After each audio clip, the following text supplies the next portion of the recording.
और डॉक्टर साहब आप हमारे एकोमोडेट साथ ही मौजूद रहिएगा। Brigadier retired Masood Ahmed Khan sir हमारे साथ मौजूद हैं। Thank you so much for giving your time to 365 news sir.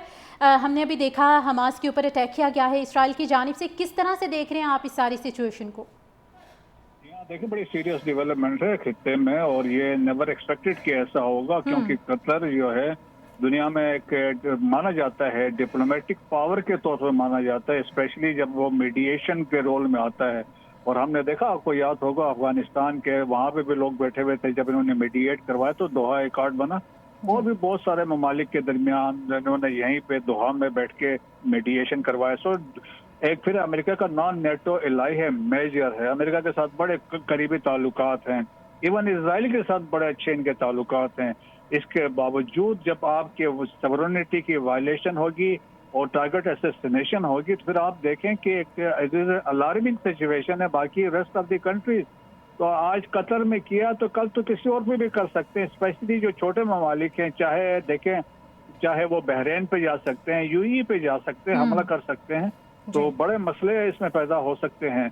और अभी हमने देखें कि इसराइल का ट्रैक रिकॉर्ड आपने देखा है, गजा में जो हो रहा है, लेबनान में उन्होंने किया, सीरिया में किया और यमन में स्ट्राइक्स किए हैं।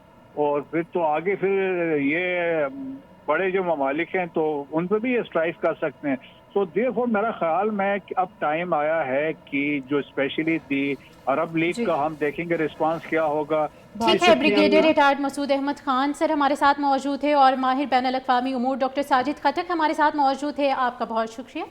और डॉक्टर साहब आप हमारे एकोमोडेट साथ ही मौजूद रहिएगा। Brigadier retired Masood Ahmed Khan sir हमारे साथ मौजूद हैं। Thank you so much for giving your time to 365 news sir.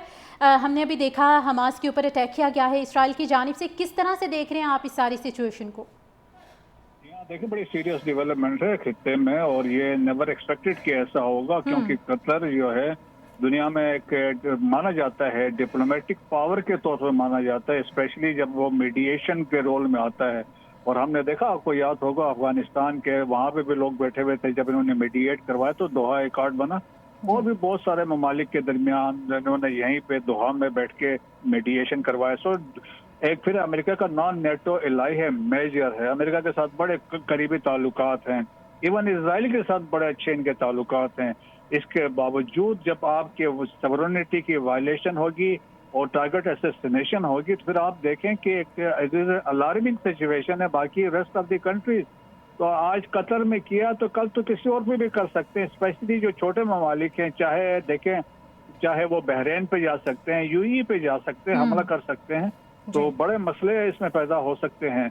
और अभी हमने देखें कि इसराइल का ट्रैक रिकॉर्ड आपने देखा है, गजा में जो हो रहा है, लेबनान में उन्होंने किया, सीरिया में किया और यमन में स्ट्राइक्स किए हैं। और फिर तो आगे फिर ये बड़े जो ममालिक हैं तो उन पर भी ये स्ट्राइक कर सकते हैं। तो देयरफॉर मेरा ख्याल में कि अब टाइम आया है कि जो स्पेशली दी अरब लीग जी का हम देखेंगे रिस्पांस क्या होगा। ठीक है। Discipline brigadier retired Masood Ahmed Khan sir हमारे साथ मौजूद है और माहिर बैन अल-अक़वामी उमूर डॉक्टर साजिद खटक हमारे साथ मौजूद है। आपका बहुत शुक्रिया। बात कर लेते हैं, डॉक्टर साजिद खटक हमारे साथ मौजूद हैं। डॉक्टर साजिद कहिएगा कि ग्लोबल फ्रंट के ऊपर तो हमने बात कर ली, एक दफ़ा हम बात कर लेते हैं कि यूनाइटेड नेशन जनरल असम्बली का इजलास भी मुतवक्के है, उसमें क्या किरदार सामने आएगा यूनाइटेड नेशन जनरल असम्बली का पैलेस्टाइन के हवाले से और अब कतर के हवाले से? जी, जनरल असम्बली इजलास में एक तो उम्मीद ये है कि फ्रांस ने फ़लस्तीन की रियासत को तस्लीम करने का ऐलान किया है और ये अपकमिंग जनरल असम्बली सेशन में इस चीज़ को और भी कुछ ऐसे ममालिक हैं जो इस तरह के इकदाम में फ्रांस का साथ दे सकते हैं। लेकिन अगेन मेरा हमेशा से ये एक पॉइंट ऑफ व्यू रहा है इंटरनेशनल इंस्टीट्यूशंस के बारे में कि इंटरनेशनल इंस्टीट्यूशन जैसे लीग ऑफ नेशन थी वर्ल्ड वॉर 1 के बाद, लीग ऑफ नेशन भी जो ताकतवर ममालिक थे जो फंड करते थे लीग ऑफ नेशन को, वो उनके खिलाफ एक्शन नहीं ले पाती थी।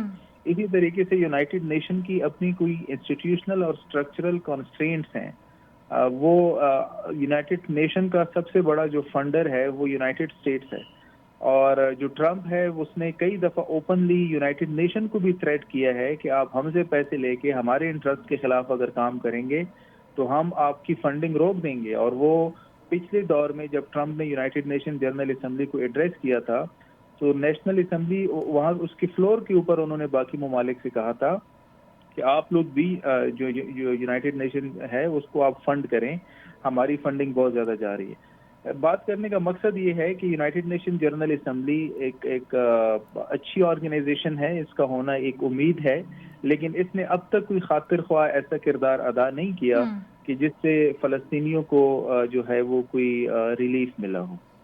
अच्छा सर, ये भी कहिएगा कि एक तरफ इस्राएली मीडिया की जानिब से अभी इस वक्त ये क्लेम किया जा रहा है कि हमें ट्रंप की जानिब से ग्रीन सिग्नल मिला तो हमने ऐसा किया, और इन हमलों में बाकायदा तौर पर, डायरेक्टली तौर पर अमेरिका ने हमें एड भी फराहम की है। क्या समझते हैं, एक तरफ ट्रंप ये दावा कर रहे हैं कि भाई मुझे नोबेल इनाम के लिए नामजद करो, और साथ ही साथ वो कहता है कि भाई मैं दुनिया में जंगें रुकवा रहा हूँ, और अब जबकि वो साथ साथ ग्रीन सिग्नल भी फराहम करे। क्या ये ड्यूअल माइंडसेट क्या है? इसी मौजू के ऊपर चंद दिन पहले एक आर्टिकल लिखा था और मैंने पब्लिश किया था। जो पॉपुलिस्ट लीडर होते हैं, जो इस तरीके से लोगों की पॉपुलर सपोर्ट नेशनलिज्म की बेस पे उनको मिलती है, उनका अलमिया ये होता है कि उनको क्विक रिकग्निशन चाहिए होती है। और ट्रंप का पहले दिन से मैं ये कह रहा हूँ कि जो ट्रंप नोबेल अमन इनाम के लिए जो वो कोशिश कर रहा है, या जो कुछ कंट्रीज की लीडरशिप के साथ प्रेस कॉन्फ्रेंस में वो उनसे ऐलानात करवा रहा है, इसका नतीजा ये होना है, अब पूरी दुनिया को पता है कि ये बहुत ज्यादा आर्टिफिशियल है। ये जो ट्रंप का ऐसा कोई किरदार नहीं रहा, लेकिन इसके बावजूद अगर उसको ये रिकग्निशन नहीं मिलती तो वो इस तरह की लीडर फ्रस्ट्रेशन में ऐसे डिसीजन लेते हैं जिससे दुनिया का अमन खराब हो जाता है। जैसे आपने कहा, मैंने अभी अपडेट्स नहीं देखी कि अगर इजराइल का मीडिया ये क्लेम कर रहा है कि अमेरिका ने डायरेक्टली इनको अलाउ किया है और वो डायरेक्टली इन अटैक्स में इन्वॉल्व है, इसका मतलब ये है कि इससे पहले जो काम वो पसे पर्दा करता था वो अब खुल के सामने आ गए।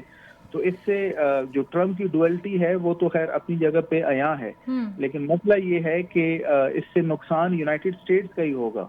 यूनाइटेड स्टेट्स के खिलाफ पहले ही बहुत सारे ममालिक चाइना के साथ अलायंस में जा रहे हैं, चाइना के साथ कोऑपरेशन में जा रहे हैं, बिकॉज जो चाइना की पॉलिसी है वो म्यूचुअल बेनिफिट के ऊपर है, म्यूचुअल गेन्स के ऊपर है, नॉन जीरो सम के ऊपर बेस करती है। जबकि यूएस की जो फॉरेन पॉलिसी इस वक्त चल रही है वो तकरीबन जीरो सम वाली अप्रोच के साथ जा रहे हैं। वो चाहते हैं कि जिसमें अमेरिका का इंटरेस्ट ज्यादा हो तो वो उस चीज को एक्सेप्ट करते हैं।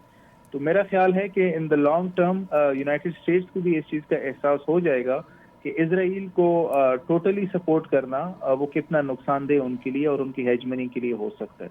सर, इस तरह का जब कोई हमला होता है तो करारदाद तो पेश की जाती है, लेकिन उसके बाद कोई वाज़ेह तौर पर रद्द-ए-अमल हमारे सामने नहीं आता है। अगर हम रीसेंट सिचुएशन की बात करें, मज़ीद इस तरह की सूरत हाल जो है वो बढ़ जाती है, तो आप क्या समझ रहे हैं कि आलमी सतह पर एक नया ब्लॉक जो है वो बन जाएगा जिसमें इसराइल और उसके हिमायती ममालिक एक तरफ होंगे और बाकी ममालिक एक तरफ होंगे?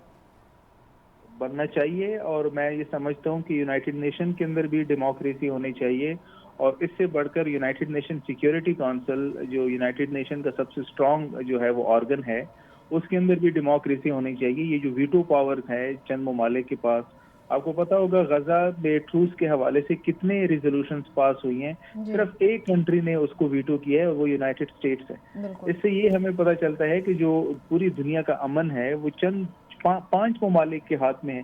ऐसा नहीं होना चाहिए। तमाम ममालिक की जो ट्रीटी ऑफ वेस्टफेलिया हुई थी 1648 में, उसके मुताबिक जो स्टेट के लिए सॉवरेनिटी का कॉन्सेप्ट इंट्रोड्यूस किया गया था, उसमें कोई ऐसी डिफिनीशन नहीं थी कि एक ताकतवर स्टेट होगी उसकी सॉवरेनिटी ज्यादा होगी और एक कमजोर स्टेट होगी या छोटी स्टेट होगी उसकी सॉवरेनिटी कम होगी। उस कॉन्सेप्ट के मुताबिक तमाम स्टेट्स की सॉवरेनिटी बराबर है, और मेरे ख्याल में यूएनएससी के अंदर भी इक्वल रिप्रेजेंटेशन होनी चाहिए और डेमोक्रेसी होनी चाहिए। बिल्कुल इक्वल डेमोक्रेसी होनी चाहिए और सॉवरेन वैल्यूज़ भी सिमिलर होनी चाहिए। सर, मैं यहाँ पर आपसे पूछना चाहूँगी कि पाकिस्तान ने जिस तरह ईरान को सपोर्ट किया, प्रीवियस हमने डेवलपमेंट देखी जो ईरान इसराइल की हुई, और अब जबकि ईरान और कतर की हुई है, क्या कतर वो सपोर्ट पाकिस्तान की जानिब से गेन कर पाएगा, ख़ासकर उस मौके पर जब पाकिस्तान और ट्रंप के दरमियान उस तरह के रिलेशंस चल रहे हैं कि दोनों सेम फ्रंट पर हम देख रहे हैं? देखिए, पाकिस्तान सपोर्ट से मुराद अगर आपकी डिप्लोमेटिक सपोर्ट है तो हाँ, पाकिस्तान ने ईरान को भी सपोर्ट किया, और मेरे ख्याल में पाकिस्तान वक्त नहीं लगाएगा खतर को सपोर्ट करने में, और स्टेटमेंट आ जाएगी हमारे फॉरेन ऑफिस से। लेकिन असल मसला ये है कि स्ट्रक्चरल कंस्ट्रेंट्स हैं, ये जो इंटरनेशनल इंस्टीट्यूशनलिज्म है, इंटरनेशनल स्ट्रक्चर है, इसमें एक मुल्क कुछ कर नहीं सकता जब तक बहुत सारे ममालिक मिल के एक ब्लॉक नहीं बना लेते, जब तक